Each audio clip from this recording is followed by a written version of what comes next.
Hey everyone, it's your friend the Nightwalker. I'm back with another video. Yeah, this is going to be a little bit different. I guess you could say it's something of a movie review, but really what I want to do is just kind of, I just want to talk about a movie that I actually really love, and it's always been very near and dear to my heart. And the movie we were talking about is Wes Craven's 1972's Last House on the Left, and this is a great. That's the thing. What got me onto this topic was just I was remarking to myself about what a great job Arrow did with this release, and I mean, oh my god, look at how sturdy that box set is, and I can't believe they gave so much love to this movie. And as far as I'm concerned, it deserves it, and I've always been a fan of this movie. I first watched this movie when I was probably like about 10 years old, so obviously, I definitely shouldn't have been seeing it, but I mean, it's just um I became, that was the thing, when I started getting into horror as a kid and everything, and uh I started getting into Wes Craven movies, and the first movie of his that I saw that I absolutely loved was Swamp Thing. Now I know, and that's kind of the thing. I become kind of a defender of Wes Craven, just because I love his movies so much. And um Swamp Thing is like, nowadays a lot of people talk about how cheesy it is and how bad it is and everything. I never felt that way about Swamp Thing. I mean, I always thought it was a great movie. I always had a special place in my heart for it. I thought it was, I watched the movie when I was probably like 5 or 6 years old. So I just thought it was awesome. I didn't even, that was the thing. I just thought it was a great movie. I didn't even really think about being like a DC character or anything like that. I know since then they've, tried to redo it and everything. And they just had the TV series that I think didn't last very long. I think it was, what was it, Sci-Fi Channel or whatever it was. But anyway, so, and that's what got me interested in Wes Craven. And then the next movie of his I saw was The Hills Have Eyes, which I fell in love with. And to this day, I still absolutely adore The Hills Have Eyes, the original. As far as like between the original and the remake, I'll tell you right now, I'm in the very small exclusive group. I know that over time, the remake has kind of emerged as the better version of it.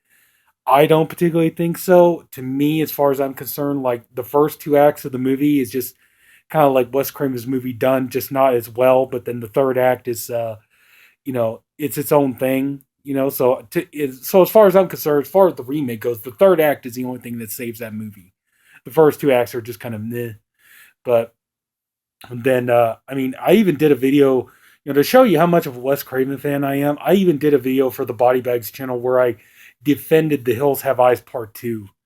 Now, if that doesn't say you're a Wes Craven fan, I don't know what does. Because, I mean, it's like, as far as most people are concerned, like, that is just the most horrible thing Wes Craven has ever done. Wes Craven himself even said he hated it, but I defended that movie. And one day, I did it on the Body Bags channel. One day, I'll probably make a video talking about that on here too. But, it's like, yeah, I'm kind of straying off the path here. And, I was supposed to be talking about Last House on the Left.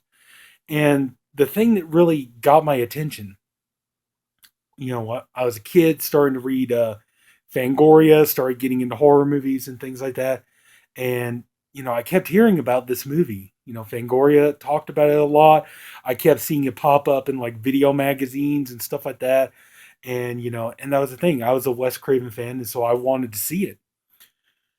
And it was one of those things, like even my mother was all like, no, you don't need to be watching that movie. It's vulgar and disgusting and blah, blah, blah, and everything else. And it was just becoming this thing of like, the more people kept telling me not to watch it, the more I just wanted to see it even more, so. And then finally I got to watch it and I just enjoyed it. And I think because it's, you know, I think that had a lot to do with it. I mean, the movie, it pretty much lived up to, you know, after I got done watching it, it's like, yeah, the movie, it's vulgar and vile and everything else, but it lived up to the hype around it, at least as far as I was concerned, it did. Little did I know that years later it'd be re-released on DVD, and come to find out it was, because the first time I saw it was the cut up version on Vestron VHS. And so, over time, it's like I didn't know, but then when DVD started becoming a thing, I started getting into DVD. That's when MGM put out, the DVD of it, and So it's uncut and uncensored. Oh my God, there's even more to it. I didn't even know this, but I had heard in Fangoria that the movie was missing elements to it. If you watched the VHS version of it, it was missing elements. So I got the DVD and it's like, oh my God. Then I saw the extra gore and everything that had been cut out of it and stuff. And so, just over time. So it's like, to me, it just got even better. And I know people that, friends of mine and people who have, pretty much, unfriended me because of this movie and stuff. And I'll get to that. But, it's like, if you haven't seen the movie, I'm pretty much assuming if you're watching this video, you've already seen the movie, so you know what it's about. But if you haven't seen the movie, Wes Craven, the entire time he admitted a number of things about this movie. Number one, he got the inspiration from the Ingmar Bergman film, The Virgin Spring. He always admitted that. He pretty much every interview, he ever did about this movie, he says it. Even on the bonus disc on here, sorry, even on the bonus disc on here, you got interviews where he's saying it over and over again that Bergman was an inspiration for him to make the movie. And so, but I mean, he didn't just rip it off, because and that's the thing. Since then I've seen The Virgin Spring. It came on TV one night and I was able to catch it. I know that Criterion put out a Blu-ray edition of it, but I was able to see it, and it's kind of like, okay, yeah, it's not, it's like Craven definitely took the storyline and took some elements from it, but he definitely made it his own thing. Whereas like the movie Chaos, which I got into some very very serious fights about that movie. I've had horror fans have come out and said, "Oh, Chaos, it's so good. It's the unofficial remake to Last House on the Left." It's almost the same movie again. What's even more insulting to me is, I mean, that was the thing. Craven never said that, like, he never said that the whole thing was completely his own original idea. He always admitted that he got the idea from Virgin Spring. Whereas you watch Chaos, the director had the audacity to sit there and, put on an original story credit to himself. So I'm sorry, just, Chaos. I watched the movie. I was disgusted by it. I hated it. I didn't like it. Never want to see it again, to be honest with you. It's like, if I want to watch Last House on the Left, this is what I'm going to watch. In 2009, they did the remake, and I knew the remake was going to be watered down garbage. And in my opinion, that's exactly what it is. You know, I'm sorry, you guys gotta understand. I'm a diehard Wes Craven fan, so it's like me. I will defend this movie. This is it for me. You know, you can love Chaos. I'm not gonna spit on you for loving that movie. I'm not gonna say anything bad about you for loving that movie. You want to love that movie? That's fine. I just don't. Okay. If I want to watch Last House on the Left, this is what I'm gonna watch. I don't want to watch somebody else's version of it. This is it for me. But anyway, enough ranting. Going back to what I was saying, it's like, if you hadn't seen the movie, the story is pretty. It's about these two girls. You got Mary Collingwood and her friend Phyllis, and it's Mary's 17th birthday. They're getting ready to go out to a concert, and they're going to go see a band called Bloodlust. And there's, at the beginning of the movie, there's this back and forth between Mary and her parents. And one thing you're going to notice when you watch this movie is that, okay, Craven admitted himself. Okay, you watch the interviews and everything else. Wes Craven admitted he didn't know what he was doing when he made this movie. He didn't know how to make a horror film. Now, he had written stories, he had written poetry, he had written all kinds of things, but horror was just something he was never into at this point. So he had to learn how to make a horror film. And so, when the assignment was given to him, he was working in sex films with Sean S. Cunningham. And, he was editing and all this kind of stuff. And Sean S. Cunningham got a deal from this drive-in distributor who they funded their own second features. And they said they wanted a horror film. And Wes Craven, he had been trying to get a PhD and everything else. If you ever watched interviews with him and stuff, which, watching this video, I'm more than sure that you have, you know that Wes Craven, he was a very smart man. He was very intelligent, and he just, he was just a very, very intellectual guy. And a lot of his movies got even more intellectual, obviously, as time went on. But, he was raised in a fundamentalist Baptist upbringing where he didn't even get to really see movies. He said he didn't even get to see movies until he got into college, I think.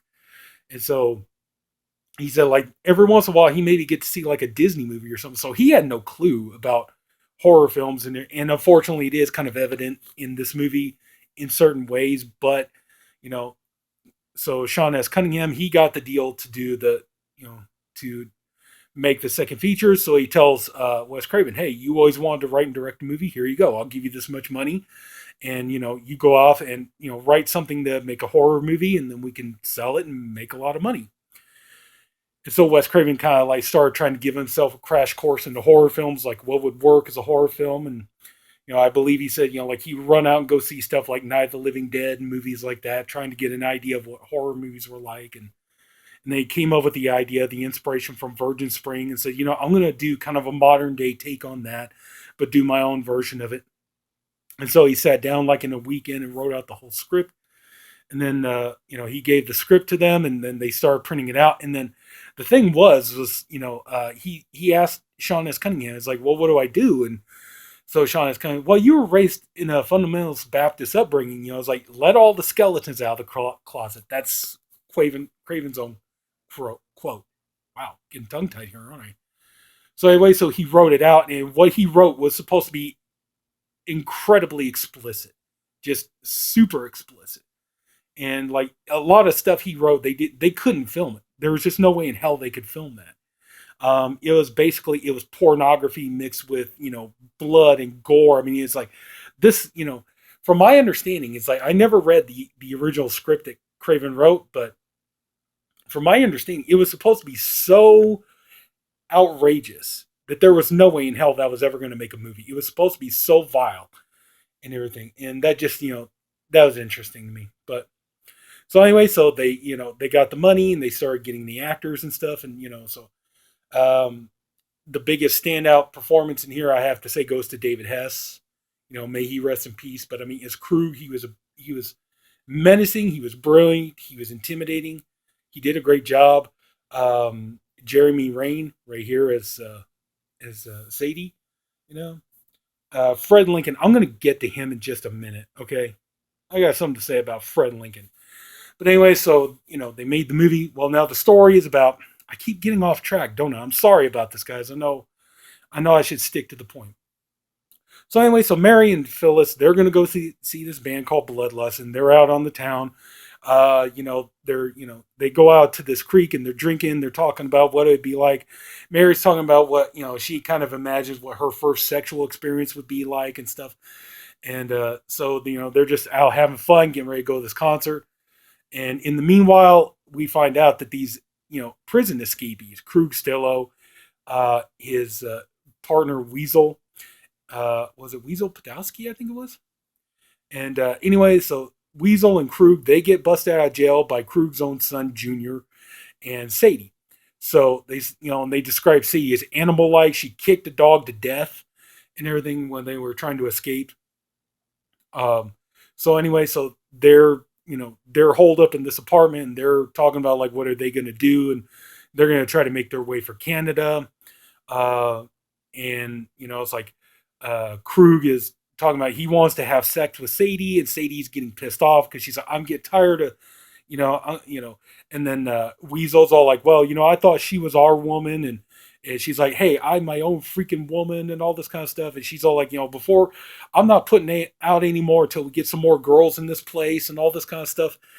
And so Krug is like, where the hell are we going to get more girls? And so Junior is getting on Krug's nerves. So he tells him, get the hell out of here. So Junior goes outside. He's sitting outside hanging out and stuff. And then by then, Phyllis and Mary, they decide they want to try to score some weed before they go to the concert. So they're looking around and they see Junior. He's just standing outside the building, and they think he might be dealing weed. So they go up to him. They ask him, do you have any good pot or anything? And he's all like, no, I don't know that stuff. And she's okay. So, but it turns out that Krug has Junior hooked on heroin to try to control him. So anyway, so he knows that if he could get these girls, because they were just talking about getting more girls in, if they could get these girls, then hey, then he could get his fix, and that's what he wants. So he tells the girls come back, and and Mary and Phyllis, they're both really gorgeous looking young women. So it's like, yeah, come on back here, let's talk. And so it's like, I do have some weed, and come on up to my apartment, I'll get it for you, And he's like, I'll give it to you for $20 because I need the money. So they go up to the apartment, and they're caught. He traps them in there, and then Junior and not Junior, but Weasel and Krug, they're very very happy with Junior getting these girls because they're young and teenage beautiful girls and all this stuff. So they want to have some fun with these girls. They want to really get into some nasty stuff with them. Meanwhile, you got Mary's parents. They're trying to get ready to throw a birthday party for Mary and stuff, and they're waiting for her to come home. And they decide, well, hey, let's go ahead and we'll fool around and stuff, So, and then the next, and then going back to the apartment, Phyllis, she's about ready to scream. She's telling you guys, let us the hell out of here. I'm going to start screaming, and that's when all of a sudden the shift turns. And these guys were going around from being joking and laughing and making crude, vulgar jokes. Now they're dead serious. And so they start, then, Krug is like, if you make so much as one peep, and all this stuff. And so, she's like, look, we know you guys are joking. Just let us out of here. We won't say anything and all this stuff. And so, they pretty much, Krug ends up punching Phyllis in the stomach. She goes down, and then basically everybody takes turns raping her. And Mary, she's horrified by what she's seeing, and she doesn't try to get away. Then the next morning, they decide they got the girls tied up and everything. They're going to take them to Canada with them, and it's not really 100% sure what they're going to do. But they're just they got the girls tied and gagged. They put them in the trunk of the car and they drive away. Then you got Mary's parents. They're getting upset, so they're calling. They call the theater where the arena where the concert was held, and they know nothing about the girls. Didn't see them. Don't know anything about them, and all this stuff. So they decide to call the police. At first, the mother wants to call the police right away, but the father's like, well, maybe we should wait. She's growing up and stuff like that. She's getting into a rebellious phase and all this kind of stuff. And so, we'll just wait a little bit and all this stuff. Well, some time passes. They're like, okay, yeah, we need to call the cops like right now. And it turns out the deputy is actually played by Martin Cove, who now everybody knows from like the Rambo movies and the show Cobra Kai. They know him from that. The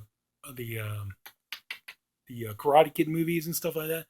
But this movie here, he was just this just this bumbling deputy. Like I said, it's like I'll mention here in a minute about Wes Craven's trying to mix comedy with the with the horror and stuff like that. But anyway, so meanwhile they're trying to take the girls out, and they're talking, and Junior is talking about what would be the craziest, most explicit sex crime of the century and stuff.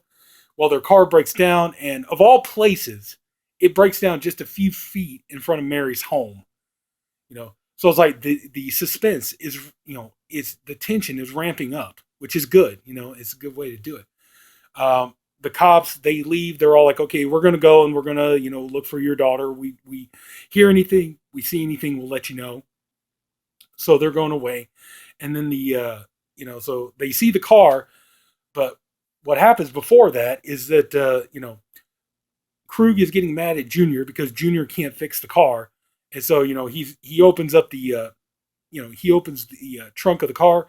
He's telling Junior, I want you to start this goddamn car. And so Phyllis jumps out and she bites Krug's hand and everything, and so he knocks her down on the ground. And so they decide, okay, you know what, we're gonna take these girls in the woods. We're gonna have some fun with them. So they take them into the woods and stuff, and they manage to do all this just before the cops can see the car. So they see the car, it's broken down on the road. They're like, should we get out and help? It's like, no, we got things to do. Let's go find this Mary Collingwood, see if anybody knows anything about her and stuff. So they go ahead and they leave. So they get to the woods, and then Krug tells Weasel, he's all like, here's what I want you to do. He's like, take out your switchblade knife, because Weasel's always got this switchblade knife. He's like, I'm going to tell this girl to do something. If she doesn't do what I tell her to do, start cutting on her friend. So so he's like, whoa, man, okay, so this is crazy and all this stuff. So he tells Phyllis, come here, you, and all this. And so, one of the most quoted lines from this movie, piss your pants. And she's like, what? And he's like, yeah, I want you to piss your pants. And so, and she's like, oh, you sick mother. And so he turns around and looks at Weasel, do it. And so he starts cutting Mary with the knife. And she's like, oh my God, I'm bleeding. So it's like, do it. Piss your pants, girl. And so she does. And so, they start, messing with, I'm not going to get into too much detail. Basically they start sexually molesting the two girls. They start raping them and making them do things to each other and things like that. So then, we go to the police station where, we got this scene of comedy between the two cops and stuff.